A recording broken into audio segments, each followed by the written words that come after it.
नमस्कार, जय जोहार।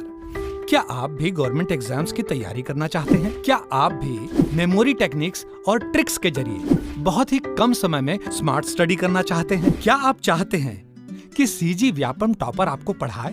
तो डाउनलोड करिए योगेंद्र साहू क्लासेस ऐप। यहाँ 10 से अधिक गवर्नमेंट एग्जाम्स क्रैक करने वाले और सीजी व्यापम टॉप करने वाले योगेंद्र सर सीजीपीएससी और सीजी व्यापम के अंतर्गत होने वाले सभी एग्जाम्स की तैयारी कराएं। तो डाउनलोड करिए Yogendra Sahu classes app to be the best, learn from the best.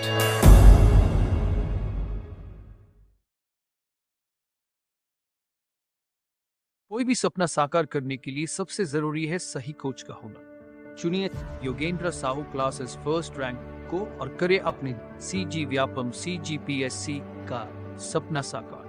Download the app now. अब हम पुनः मराठा शासन के बारे में पढ़ेंगे, या इसे जिला शासन या जिलेदारों का शासन भी कहा जाता है। इससे पहले हमने क्या देखा था? ब्रिटिश संरक्षण में मराठों का शासन। ब्रिटिश संरक्षण में मराठों का शासन हुआ था। उस समय कौन थे? अधीक्षकों के माध्यम से, सुपरिटेंडेंट के माध्यम से शासन किया जा रहा था। अब देखते हैं पुनः मराठा शासन या मराठों द्वारा जिलेदारों के सहयोग से शासन किया जाने लगा। कब से कब तक? 1830 से 54 के बीच। ठीक है, 1830 में ब्रिटिश सुपरिटेंडेंट क्राफर्ड ने मराठों को सत्ता सौंप दी 1830 में। ठीक है, अब क्या हुआ इस समय कुछ इतिहास देखते हैं। 1828 में लॉर्ड विलियम बेंटिक ने ये भारत के गवर्नर जनरल थे, ने भारतीय रियासतों के प्रति उदारता का दृष्टिकोण अपनाया। फलस्वरूप अंग्रेजों और भोसला शासक रघुजी तृतीय के मध्य समझौता हुआ। ठीक है, भोसला शासक रघुजी तृतीय अंग्रेजों के मध्य समझौता हुआ और उनको रघुजी तृतीय को पुनः मराठा शासन संभालने के लिए दे दिया गया। परंतु अब रघुजी तृतीय ने क्या किया कि वो नागपुर में रहते हुए जिलेदारों के माध्यम से यहाँ शासन करना उचित समझा। ठीक है, इन्होंने क्या क्या कार्य कराया था? रघुजी तृतीय ने, विलियम बेंटिक ने संपूर्ण भारत में सती प्रथा पर प्रतिबंध लगाया था। ठीक है, 1829 में। और यहाँ छत्तीसगढ़ में सती प्रथा पर रघुजी तृतीय के सहयोग से प्रतिबंध लगाया गया। कब? 1831 में। ठीक है, याद रखिएगा, यहाँ सती प्रथा पर प्रतिबंध रघुजी तृतीय के द्वारा ही लगाया गया। ठीक है, इन्होंने सिरपुर और लवन क्षेत्रों में ताहूदारी प्रथा लागू की। किसने? सिरपुर और लवन क्षेत्र में। इससे पहले हमने देखा था ताहूदारी प्रथा लोरमी और तरेंगा। तो क्या याद किए थे? लोडेड सैंडविच किसने खाया था? तरेंगा सैंडविच। तो सैंडविच याद रखे थे, सैंडविच, लोडेड सैंडविच। तो लोरमी तरेंगा याद आया, ताहूदारी था। अब दो और ताहूदारी किसने बनाया? रघुजी तृतीय के शासनकाल में बना, सिरपुर और लवन। ठीक है, अब आगे देखते हैं जिलेदारों की नियुक्ति। जिलेदारी व्यवस्था या प्रमुख जिलेदार कौन थे? ठीक है, तो प्रमुख 8 जिलेदार थे। हमने देखा था सूबा शासन, सूबेदार भी कितने थे? 8 थे। अब ये कौन है? जिलेदार, ये भी 8 है। तो ये 8 का क्रम तो याद रहेगा आपको। ठीक है, सूबेदार भी 8 थे, अब जिलेदार भी 8 थे। जिलेदार में आपको कुछ नामों को याद रखना है। प्रथम जिलेदार कौन थे? कृष्णाराव अप्पा, छत्तीसगढ़ के प्रथम जिलेदार थे। इन्हें किसने अपना कार्यभार सौंपा? क्राफर्ड जो अंतिम अधीक्षक थे ना, क्राफर्ड, इन्होंने कृष्णाराव अप्पा को कार्यभार सौंपा। कब? 1830 में। ठीक है, और जो हेड थे कौन? रघुजी तृतीय। कहाँ बैठे थे वो? नागपुर में बैठे थे। ठीक है, परंतु यहाँ कौन थे? छत्तीसगढ़ में कृष्णाराव अप्पा।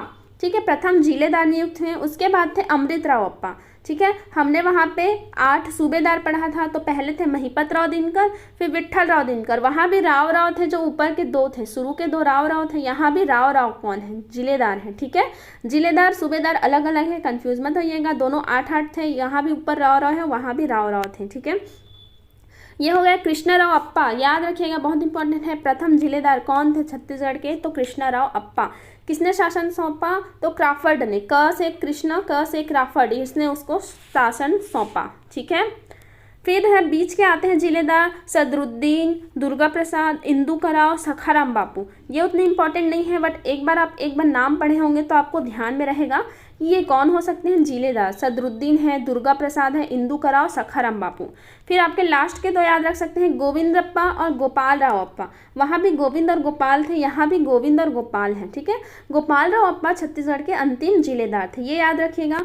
प्रथम जिलेदार कौन थे? कृष्णाराव अप्पा। कृष्ण का ही दूसरा नाम है गोपाल भी कहते हैं उन्हें। तो वो कौन थे? अंतिम जिलेदार थे। ठीक है, याद रहेगा। ठीक है, कृष्ण कौन थे? प्रथम जिलेदार। और उन्हीं का एक और नाम है गोपाल। गोपाल कौन है? अंतिम जिलेदार। याद रहेगा, बहुत इजी है। ठीक, कब से कब तक था शासन? 1830 से 1854 तक के इनका शासनकाल था। ठीक, प्रमुख जिलेदार। ठीक है, इनकी नियुक्ति किसने की थी? रघुजी तृतीय ने। मतलब रघुजी तृतीय के अधीन किसने किया था? जेनकिंस ने। इनकी नियुक्ति किया था रघुजी तृतीय ने, और अधीक्षकों की नियुक्ति किसने किया था? जेनकिंस ने। ठीक है, कहाँ किया था इनकी नियुक्ति? रायपुर में। ठीक है, और जो ब्रिटिश अधीक्षक थे वो कहाँ का, उनकी नियुक्ति कहाँ हुई थी? रतनपुर में। फिर किसने अपनी राजधानी परिवर्तन किया था? 1818 में। आप देखिएगा, याद करिएगा। ठीक है, याद होगा। रघुजी तृतीय ने इनकी नियुक्ति की थी किनकी? जिलेदारों की। ठीक है, कहाँ किया था? रायपुर में किया था। ठीक, अब रघुजी तृतीय के काल में भी कुछ विद्रोह हुए थे, उनके बारे में पढ़ते हैं। रघुजी तृतीय के काल में धमधा में विद्रोह हुआ था। धमधा में विद्रोह हुआ था कब? 1830 में। धमधा के गोंड जमींदारों के बीच, वहां भी हमने देखा था गोंड जमींदारों का विद्रोह हुआ था 1818 में, है ना। किनके काल में? अगन्यू के काल में हुआ था। ठीक, यहाँ भी धमधा का विद्रोह हुआ है 1830 में, धमधा के गोंड जमींदार द्वारा। क्यों हुआ था? क्योंकि ये जिलेदार ना वहाँ शोषण करते थे। ठीक है, उन पर शोषण करते थे। फिर कृष्णराव अप्पा ने अंग्रेजों की सहायता से इस विद्रोह का दमन किया। उस समय कौन थे जिलेदार? कृष्णराव अप्पा पहले जिलेदार थे। तो उन्होंने अंग्रेजों की सहायता से धमधा विद्रोह का दमन किया। ठीक है, तो धमधा के गोंड जमींदार याद हो गया होगा। गोंड जमींदारों ने विद्रोह किया था। क्यों? क्योंकि उन पर शोषण हो रहा था। कौन कर रहा था शोषण? जमींदार कर रहे थे। ठीक, तो कृष्णराव अप्पा ने अंग्रेजों के साथ मिलकर उस विद्रोह का दमन कर दिया। ठीक है, फिर आगे देखिए बरगढ़ का विद्रोह। बरगढ़ का विद्रोह 1833 से 45 के बीच में हुआ। बरगढ़ याद रखिएगा 33 में हुआ था। किसने किया था नेतृत्व? तो अजीत सिंह और बलराम सिंह। अजीत सिंह के बेटे थे बलराम सिंह, इन दोनों ने किया था नेतृत्व। बरगढ़ अजीत सिंह ने किया था। इसका दमन करता कौन था? रायगढ़ रियासत के देवनाथ सिंह ने अंग्रेजों के सहयोग से बरगढ़ नेतृत्व का दमन कर दिया। ठीक है, इसे कैसे याद रख सकते हैं? बरगढ़, हम लोग अरिजीत सिंह का गाना सुनते हैं, एकदम बढ़ चढ़ के सुनते हैं, है ना। तो वैसे याद रख सकते हैं, बढ़ चढ़ के गाना किसका सुनते हैं? अरिजीत सिंह। तो अजीत सिंह याद आ जाएगा। उनके बेटे बलराम सिंह साथ में, वो एक नाम याद आएगा तो आपको सेकंड नाम याद आ जाएगा। ठीक है, मेन कौन थे? अजीत सिंह थे। ठीक है, तो बढ़ चढ़ के किसका गाना सुनते हैं? अरिजीत सिंह का, तो याद आ जाएगा अजीत सिंह। ठीक है, उनको रायगढ़ रियासत के देवनाथ सिंह ने अंग्रेजों के साथ सहयोग करके इस इस विद्रोह का दमन कर दिया था। ठीक है, तो बरगढ़ विद्रोह कब हुआ था? 1833 में हुआ था। ठीक है, 1833 में कौन थे? बढ़ चढ़ के किसका गाना सुनते हैं? अरिजीत सिंह का, तो अजीत सिंह याद रखिएगा। उनके पुत्र बलराम सिंह। ठीक, तो दोनों विद्रोह याद हुआ। धमधा का विद्रोह गोंड जमींदारों द्वारा। धमधा गोंड जमींदार, इन लोगों का गोंड लोग कौन थे? अपना धंधा बना लिए थे। क्या करने का? विद्रोह करने का। ऐसे याद रख सकते हैं। ठीक है, उनका शोषण होता था इसलिए। फिर कृष्णराव अप्पा ने इसका दमन कर दिया। ठीक, फिर लास्ट देखते हैं 1854 में डलहौजी की हड़प नीति के तहत नागपुर साम्राज्य ब्रिटिश राज्य में शामिल हो गया, अतः ब्रिटिश शासन व्यवस्था प्रारंभ हो गई। ठीक है, तो अब ये जो है जिलेदारी व्यवस्था वह खत्म हुआ। उसके बाद क्या हो गया? ब्रिटिश शासन व्यवस्था प्रारंभ हो गया। ठीक है, तो ये प्रमुख जिलेदार 8 जिलेदार याद रहेंगे। 8 में आपको ऊपर के एक नीचे के एक याद रखना है, बीच में अप्पा राव को याद रख सकते हैं। ठीक है, कौन थे? कृष्णराव अप्पा पहले थे। कृष्णा का दूसरा नाम क्या है? गोपाल। वो क्या है? अंतिम जिलेदार होंगे। ठीक है, ये याद रखिएगा। फिर रघुजी तृतीय जिलेदारी शासन व्यवस्था प्रारंभ किए थे। कब से कब तक था? 1830 से 1854 तक। ठीक है, फिर इन्होंने क्या किया था? रघुजी तृतीय ने सती प्रथा पर अंत लगा दिया था। सिरपुर और लवन क्षेत्र में ताहूदारी प्रथा प्रारंभ की थी। सिरपुर और लवन को याद रखिएगा। ठीक है, तो ये जिलेदारी व्यवस्था तो हो गया। ठीक है, अब हम कुछ इंपॉर्टेंट फैक्ट्स देखते हैं। ठीक, कुछ याद करने लायक। छत्तीसगढ़ के प्रथम मराठा शासक कौन थे? तो बिंबाजी भोसले हमने पढ़ा है। अंतिम मराठा शासक तो रघुजी तृतीय, अभी हमने देखा रघुजी तृतीय अंतिम मराठा थे। प्रथम कौन थे? बिंबाजी भोसले। प्रथम सूबेदार कौन थे? महिपत राव दिनकर। और अंतिम सूबेदार यादव राव दिवाकर। ठीक है, महिपत राव यादव राव प्रथम और अंतिम।